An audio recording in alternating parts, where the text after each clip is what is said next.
The Galactic Council had existed for 12,000 years before humans arrived. In all that time, they had seen many species rise and fall. They had watched civilizations bloom like flowers and wither just as fast. They had recorded the deaths of 100 worlds and the birth of 3 new ones. They thought they knew everything about survival. They were wrong. Ambassador Crixnal stood in the observation deck of the Council station, watching the small human ship approach.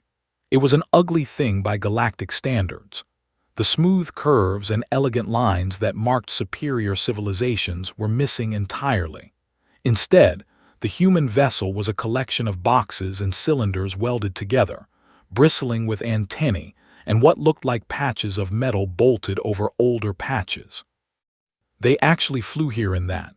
asked Vice Ambassador Thiel, her 4 eyes blinking in disbelief. "It looks like it might fall apart at any moment." Crixnal made a sound of agreement. "The humans have only been spacefaring for 300 years. By our standards, they are barely past the crawling stage. Their technology is primitive. Their lifespans are short.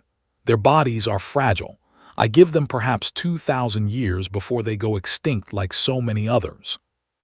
The human ship docked with a loud clang that made several council members wince. The airlock cycled open, and out walked 3 humans. They were soft-looking creatures, standing on 2 legs with no natural armor or weapons. Their skin came in various shades of brown and pink, and they had hair on their heads that served no apparent purpose. The lead human was a female called Sarah Chen. She was small even by human standards, with dark hair pulled back from her face and eyes that seemed to take in everything at once. She walked with a slight limp, the result of an old injury that she had never bothered to fix properly. "Welcome to the Galactic Council," said Crixnal, his translator turning his words into the harsh sounds of human speech. "We are honored to meet representatives of your young species." Sarah Chen smiled. It was a strange expression, showing her teeth in a way that would have been a threat display for most species. "Thank you for having us. We've come a long way to be here." "Yes," said Crixnal, 300 light-years in a ship held together with hope and metal patches. Quite impressive for such a new civilization. If the human noticed the condescension in his voice, she did not show it. "We make do with what we have. It's how we've always been." The council meeting that followed was routine. Humanity was granted observer status, the lowest tier of membership. They could watch and learn but could not vote or participate in major decisions. Most new species accepted this with gratitude. Humanity accepted it with a nod and began asking questions. So many questions.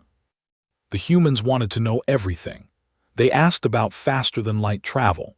They asked about power generation. They asked about medicine and agriculture and material science. They took notes constantly, filling electronic devices with information that the council shared freely because they did not think it mattered. After all, knowing about advanced technology and being able to build it were very different things. 20 years passed. Crixnal was still alive, which was not unusual for his species. He had watched the humans from a distance, expecting to see them struggle and fade as so many young species did. Instead, he saw something strange. The humans were building. Their first faster-than-light ship was ugly and slow, barely managing 10 times the speed of light when most council vessels could achieve 1,000. But they built it themselves in their own shipyards, using their own designs. When it broke down halfway through its first journey, the human crew did not call for rescue. They fixed it themselves, floating in the void of space, and continued on their way. Their second ship was better. Their third was better still.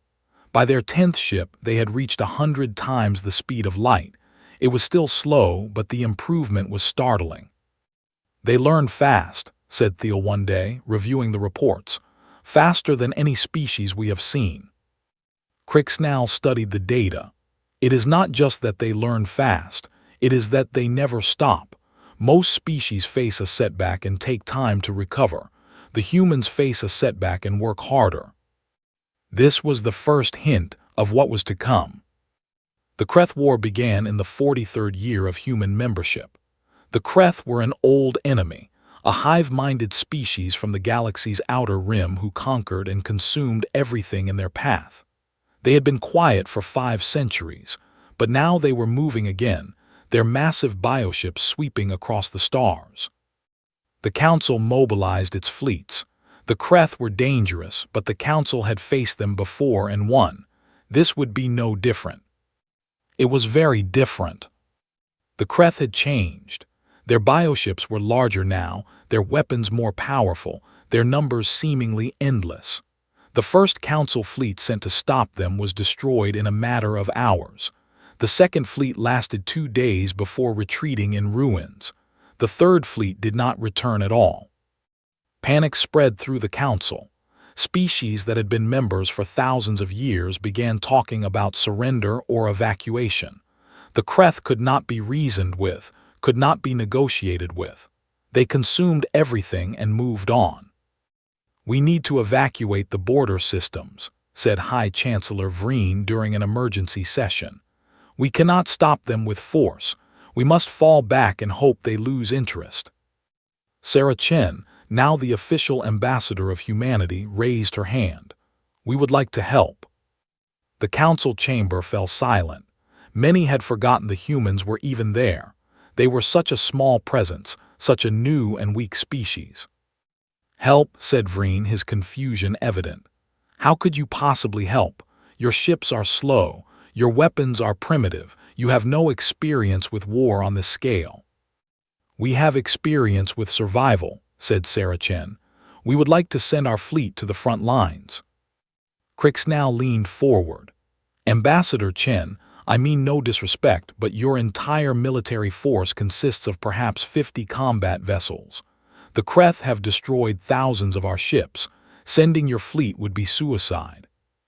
Sarah Chen nodded. "We understand the risks. We want to help anyway." The Council voted to allow it, mostly because they did not think it mattered. 50 human ships against the Kreth swarm would make no difference at all. At least the humans would learn an important lesson about their place in the galaxy. The human fleet departed the next morning, their patched and ugly ships burning toward the front lines at their best possible speed. Crix now watched them go and felt something he had not expected to feel. Sadness. The humans were foolish and naive, but there was something admirable about their courage. They would die screaming in the void of space, consumed by the Kreth like so many others, but at least they had tried. He turned away from the observation window and returned to his work, already composing the condolence message he would send to Earth when the fleet was destroyed. He did not yet understand what the humans meant when they said they had experience with survival. He would learn. The human fleet arrived at the border system of Keth 4 to find a nightmare. The sky was filled with Kreth bioships, their organic hulls pulsing with a sickly bioluminescence.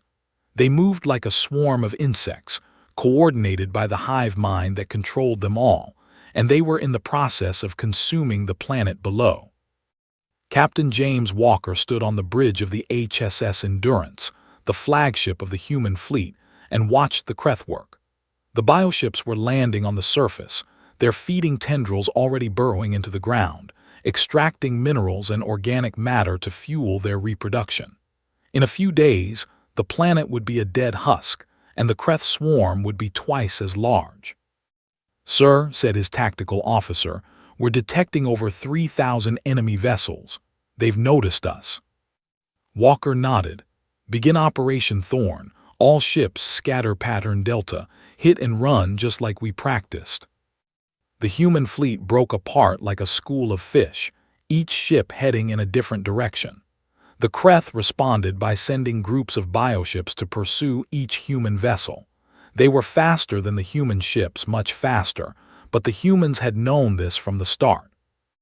The Endurance shook as Walker pushed the engines to maximum. The Kreth ships behind him were gaining, their weapons charging for the killing blow. He waited until the last possible moment, then fired the reverse thrusters and dropped a spread of proximity mines. The first 3 Kreth ships flew directly into the mines and exploded. The 4th managed to dodge but collided with the 5th in the process. Both tumbled away, damaged and leaking fluid into space.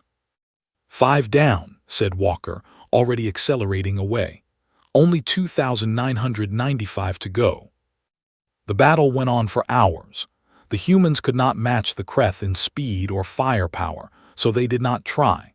Instead, they used every trick they could think of. They hid in asteroid fields and attacked from ambush. They overloaded their shields to create electromagnetic pulses that confused the Kreth sensors. They rammed damaged ships into enemy formations, the crews ejecting at the last moment to be picked up by friendly vessels. By the time the humans retreated, they had lost 12 ships and killed almost 200 Kreth vessels. It was not a victory by any measure that mattered. The Kreth still outnumbered them 15-1, and more bioships were arriving every hour. But it was something the Kreth had not experienced in a very long time. Resistance. The Kreth hive mind noticed the humans for the first time. It had consumed thousands of species across the millennia, and most of them had run or surrendered at the first sign of defeat. These small, soft creatures were different. They fought even when fighting was pointless. They died even when death was certain. They refused to stop. The hive mind did not understand why. It did not need to understand. It simply needed to destroy them and move on. The second battle came 3 days later. The humans had retreated to a nearby asteroid field to repair their damaged ships. They did not have proper repair facilities, so they cannibalized parts from the wrecked vessels and welded patches over holes in the hull. It was ugly work, but it got the job done. "We've lost 12 ships," said Commander Lin, Walker's second in command. "We can't keep taking losses like this." Walker looked out at his fleet, now reduced to 38 vessels. "We're not trying to win. We're trying to survive long enough for the Council to regroup." "The Council is evacuating," said Lin. "They've given up on this sector entirely." Walker was silent for a moment. "Then we survive long enough for them to remember what fighting looks like." The Kreth found them an hour later. This time, they sent 500 ships, almost a fifth of their total force. They had learned that the humans were dangerous and decided to crush them with overwhelming numbers. The humans fought anyway. They fought in the asteroid field, using the rocks as cover and weapons. They crashed asteroids into Kreth formations. They hid in craters and attacked from unexpected angles. They ejected their cargo into space and ignited it, creating walls of flame that burned even in the vacuum. When the battle was over, the humans had lost 8 more ships. The Kreth had lost 300. The hive mind was confused. The math did not make sense. The humans were weak and slow and dying, but they kept killing Kreth ships at an impossible rate. For every human ship destroyed, they took down 20 or 30 Kreth vessels. This was not how prey was supposed to behave. Word of the battles reached the Galactic Council 3 days later. Crixnow read the reports with growing disbelief. The humans had not been destroyed. They had not even retreated. They were still fighting, still dying, still holding the line against a force that should have swept them aside in minutes. "How is this possible?" asked Thiel, reviewing the same data. "Their technology is inferior. Their numbers are tiny. How are they doing this?"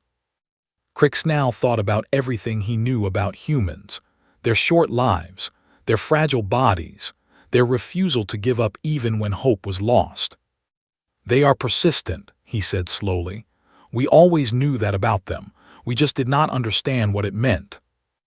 The Council voted to send reinforcements to the human fleet. It was not a large force, just 50 ships crewed by volunteers, but it was the first time in the war that the Council had moved toward the enemy instead of away. The reinforcements arrived to find the human fleet reduced to 22 ships, all of them damaged, many held together by little more than hope and metal patches.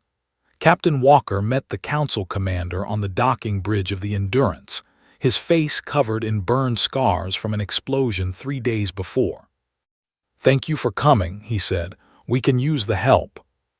The council commander, a six-armed Velian named Quarks, stared at the human with something approaching awe.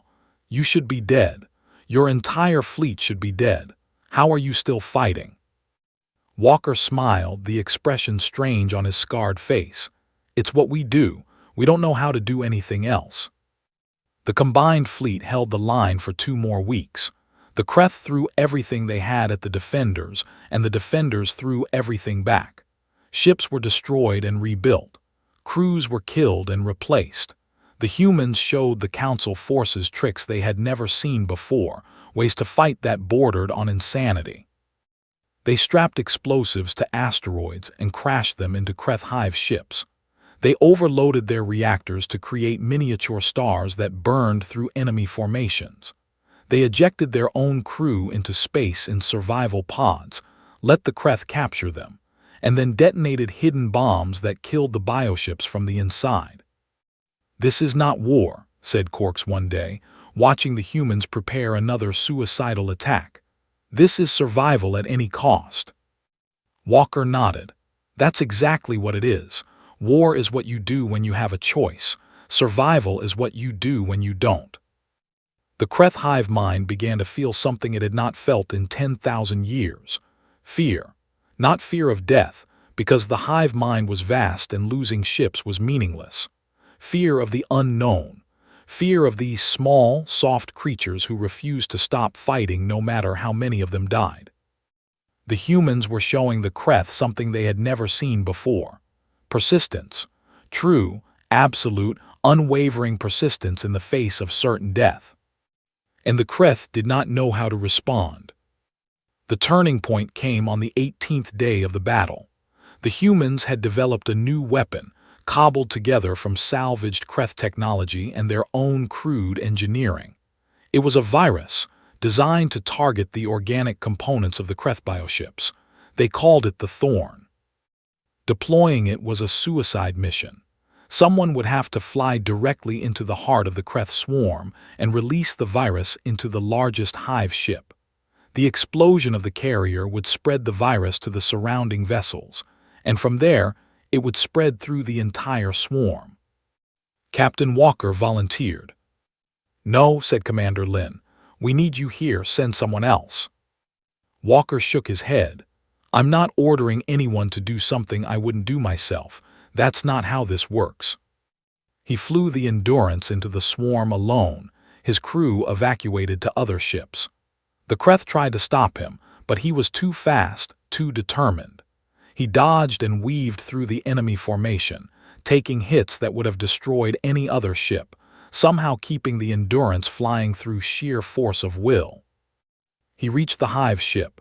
He released the virus, and then the Endurance exploded, a tiny star in the darkness of space.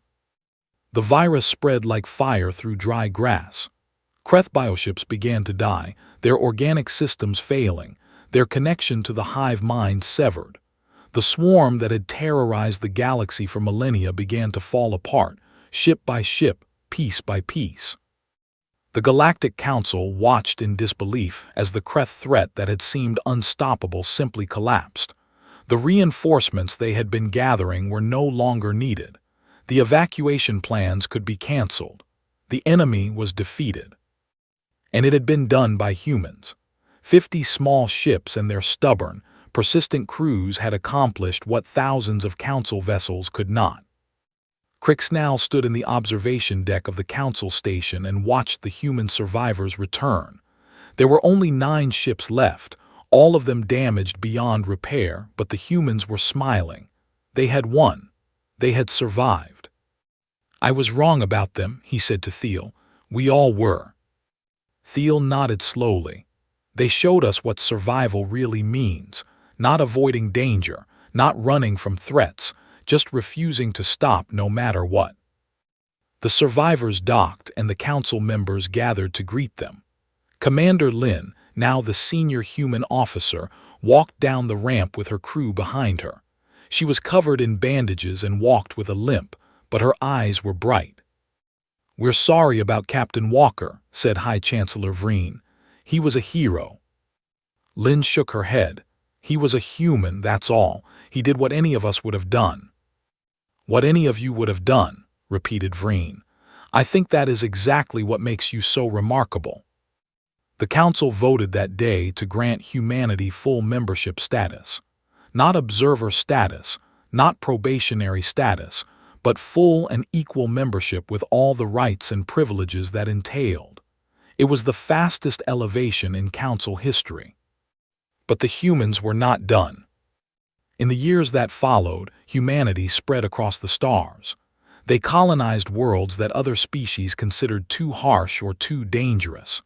They rebuilt their fleet, not with the elegant designs of the council, but with their own practical, ugly, effective ships.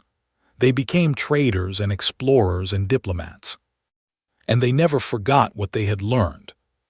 Persistence was not just a trait, it was a survival mechanism. It was the one thing that could not be taken away, no matter how powerful the enemy or how hopeless the situation.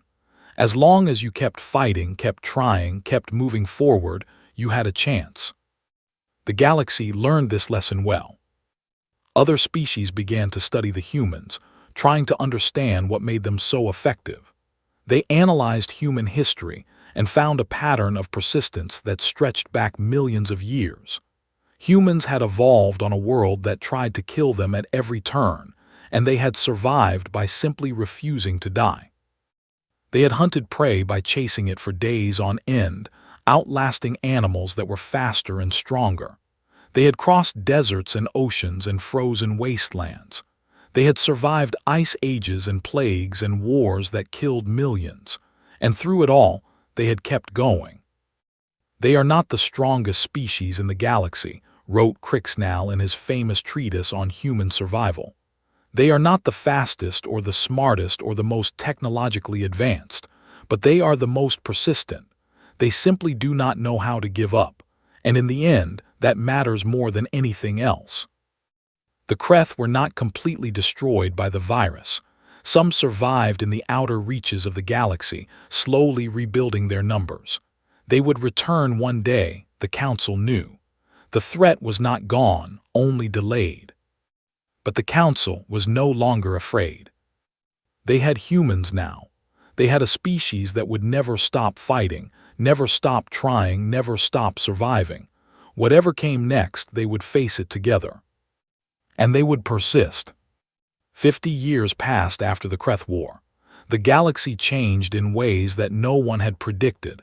Humanity, once considered the weakest and most primitive of the Council species, had become something unexpected. Not the most powerful, not the most feared, but something perhaps more important. They had become the example. Young species joining the Council no longer looked to the ancient civilizations for guidance. They looked to the humans. They studied human history, learned human tactics, adopted human philosophy. The phrase, human persistence, became common in galactic languages, used to describe anyone who refused to give up in the face of impossible odds. Ambassador Sarah Chen had retired from politics long ago, but she still visited the Council station from time to time. Now in her 80s, she walked with a cane and moved slowly, but her mind was as sharp as ever. Crixnall, who had lived for over 300 years and would likely live for 300 more, often sought her company. "I owe you an apology," he said one day, sitting with her in the observation deck. "When your species first arrived, I gave you 2,000 years before extinction. I was arrogant and wrong." Sarah smiled. "You weren't entirely wrong. We almost did go extinct. Several times, actually. We just didn't let it happen." "That is exactly what I did not understand," said Crixnall. "I thought extinction was something that happened to species. I did not realize it was something species could refuse." Sarah looked out at the stars, her old eyes reflecting their light. "We almost refused it to death during the Kreth War. We lost so many good people. Captain Walker, Commander Tors, Lieutenant Kim, all the others who never made it home." "They are remembered," said Crixnall. The entire galaxy remembers them. That's something, I suppose. Sarah was quiet for a moment. Do you know what I remember most about those days? Not the battles or the victories. I remember the repairs. Night after night, our crews would work on those broken ships, welding patches over patches, keeping them flying by sheer stubbornness. That's what humanity really is. We're the species that keeps patching the holes. Crixnal considered this an interesting metaphor. It's not a metaphor, said Sarah. It's literally true. Our whole civilization is built on patches. Every time something breaks, we fix it. Every time we fail, we try again. Every time we fall down, we get back up. It's not elegant or beautiful, but it works. The alert came 3 days later. The Kreth had returned. The survivors of the original swarm had been breeding in the darkness between galaxies, growing their numbers, evolving new weapons. Now they were moving again, a new swarm even larger than the first, sweeping toward Council space from an unexpected direction. The Council emergency session was chaos. The old fear had returned, doubled and tripled by the knowledge that the virus no longer worked. The Kreth had adapted. They were immune now, their organic systems protected against the weapon that had nearly destroyed them. We need to evacuate, said High Chancellor Vreen's successor, a nervous Trillic named Geth. We cannot fight them again. We barely survived the first time. The human representative, a young woman named Maya Walker, the granddaughter of Captain James Walker, stood and faced the council. We are not going to evacuate.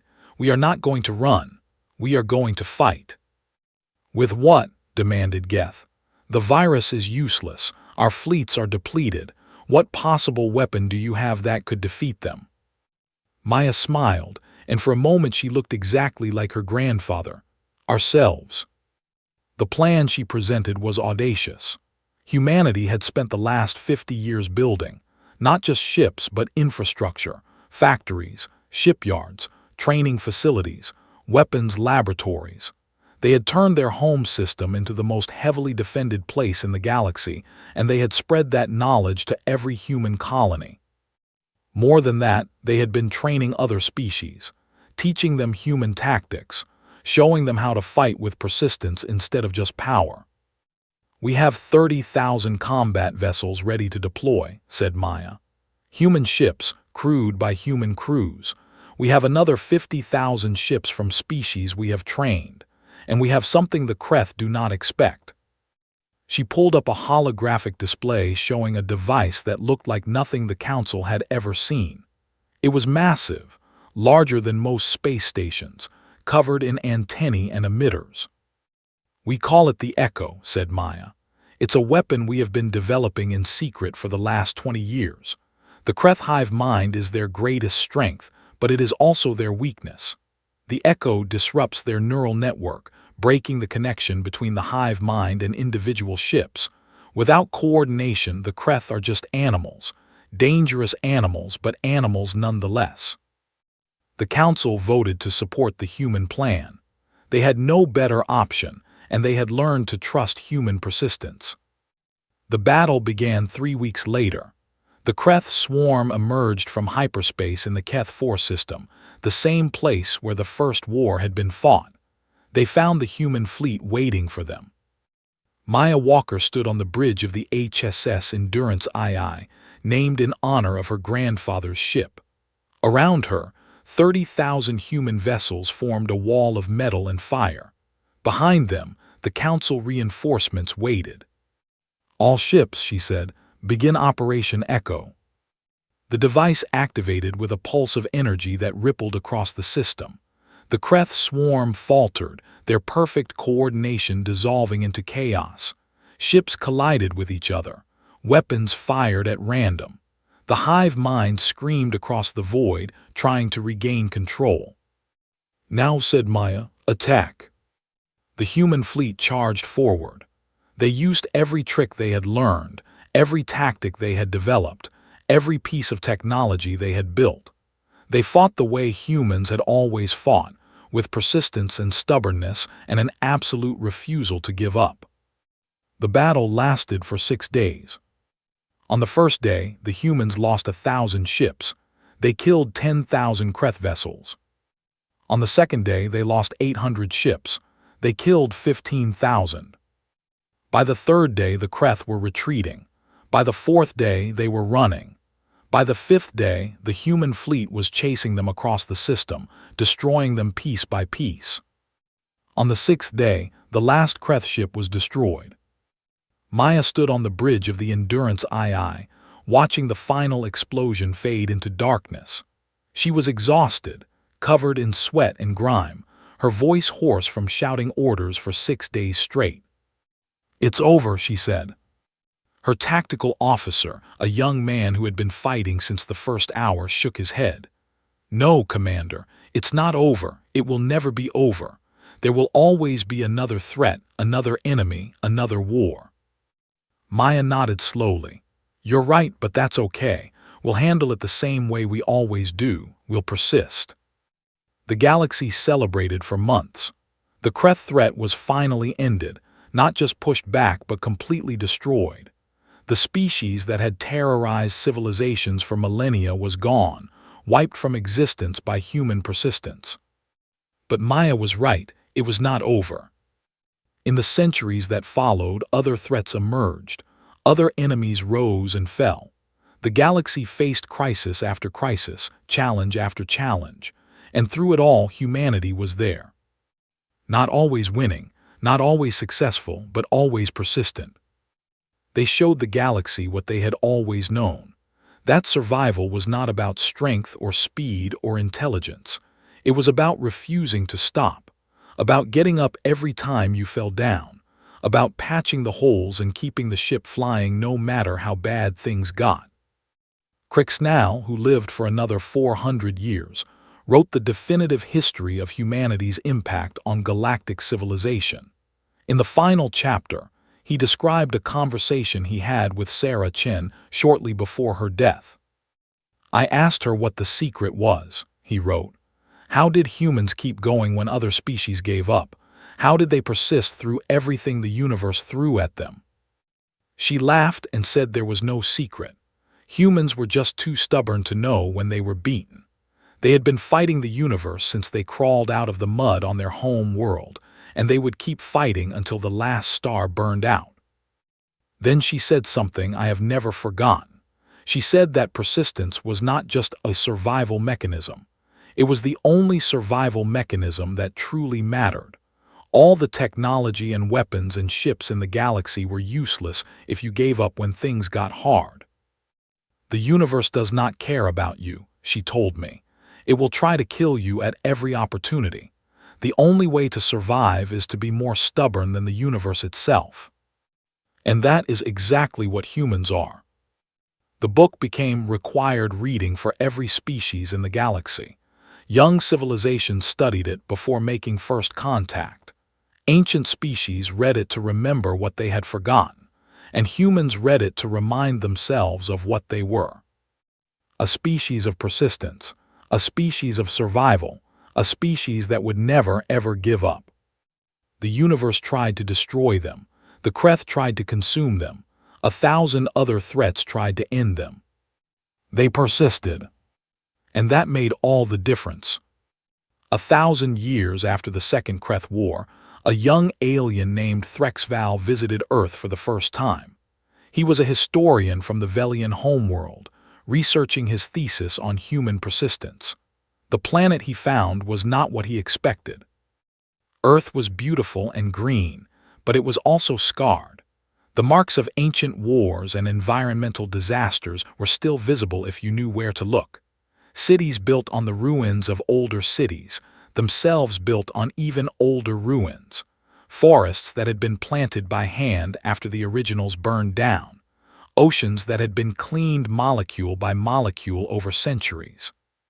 "This planet tried to kill them," his guide explained. The guide was a human woman named Alina, old by human standards but still active and sharp. Ice ages, asteroids, volcanic eruptions, plagues, everything the universe could throw at them, and they survived it all. Threxval looked out at the skyline of the great city before him. "How? Your species is so fragile. Your bodies break easily. Your lives are short. How did you survive when so many stronger species did not?" Alina smiled, and there was something ancient in her eyes, passed down through generations of survivors. "We kept going, that's all. When things got bad, we didn't stop. When things got worse, we didn't stop. When everything fell apart, we picked up the pieces and kept building." "But why?" asked Threxval. "Other species faced similar challenges. They gave up or died out or left their worlds behind. Why did humans keep fighting?" Alina thought about this for a long moment. "I don't think we know how to do anything else. It's not courage or strength or wisdom. It's just who we are. We're the species that keeps patching the holes." Threxval spent 5 years on Earth, studying human history and culture. He interviewed thousands of people, visited hundreds of historical sites, and read millions of documents. By the end of his research, he understood something that many galactic scholars had missed. Human persistence was not a choice. It was not a philosophy or a strategy. It was embedded in their very being, coded into their genes by millions of years of evolution. Every human alive was the descendant of survivors, the children of people who had refused to die. His thesis, published to great acclaim across the galaxy, changed how other species thought about humans. They were not just stubborn or brave or determined. They were evolution's answer to the question of how to survive in a universe that wanted everything dead. The implications were staggering. Other species had evolved different survival mechanisms. Some developed incredible strength, others developed brilliant minds. Still others developed technology that could reshape worlds. But all of these mechanisms had limits.